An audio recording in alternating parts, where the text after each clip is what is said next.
ప్రతి మనిషికి ఒక ఆరా ఉంటుంది. కానీ అది కళ్ళతో కనిపించదు.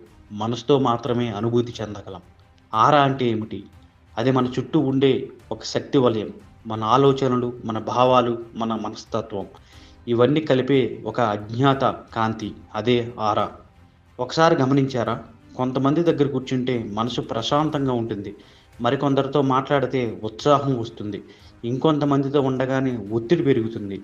అది వారి మాటల వల్ల కాదు, వారి ఆరా వల్ల.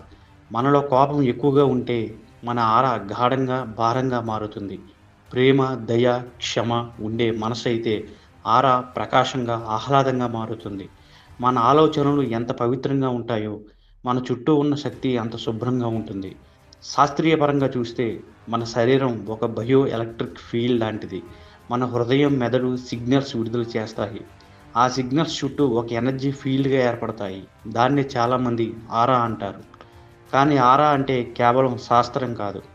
అది మన ఆత్మ ప్రతిబింబం. మనలో నెగెటివ్ ఆలోచనలు పెరిగితే మన చుట్టూ కూడా నెగటివిటీ పెరుగుతుంది. మనలో ప్రేమ పెరిగితే మన దగ్గరికి కూడా మంచి మనుషులు వస్తారు. అందుకే మన జీవితం మార్చాలంటే ముందు మన ఆరా మార్చాలి. ఎలా? ప్రతి ఉదయం కృతజ్ఞతతో ప్రారంభించండి. మంచి ఆలోచనలను పెంచుకోండి. అవసరం లేని కోపాన్ని వదిలేయండి. మనసులో క్షమను పెంచుకోండి. మన ఆరా శుభ్రంగా ఉంటే మన జీవితం కూడా ప్రకాశిస్తుంది. ఎందుకంటే ప్రపంచం మనల్ని మన రూపంతో కాదు, మన ఆరాతో గుర్తిస్తుంది. కాబట్టి ఈ రోజు నుంచి ఒక నిర్ణయం తీసుకోండి. మన ఆరాను ప్రేమతో నింపుదాం. మన చుట్టూ వెలుగును పంచుదాం. ఎందుకంటే ప్రతి మనిషి ఒక నడిచే వెలుగు.